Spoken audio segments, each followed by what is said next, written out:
لګیا وي سجده بې اودسه کوي لمونځ بې اودسه کوي او بې اودسه لمونځ او سجده بعضې علما وایي کفر ده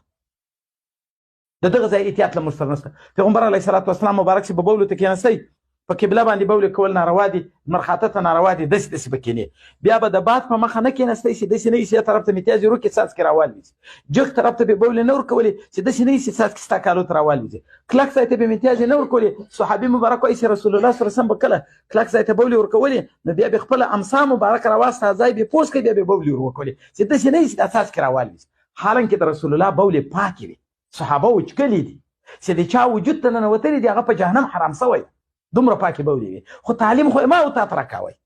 د ده مبارک خو دې ته ضرورت نه و خو ما او تا ته دا تعلیم ده حتی زموږ تاسو ته شرعي مسله دا ده چې مور چې بچی کېنوي په میتیازو دې داسې داسې نه کېنوي داسې داسې دې کېنوي دا ناروا ده ځکه چې د دې دپاره دا ناروا ده دا ګناه د دې په غاړه کېږي په قبله دې نه کېنوي په لمر خاته دې نه کېنوي سره زر دې دا واړه وړکې ته په غاړه کې نه ور اچي ورېښمینې جامې دې نه ور اغوندي دا خو د لوی په ګناهګار کېږي په وړو باندې خو لویان ګناهګار کېږي نو بل ډېر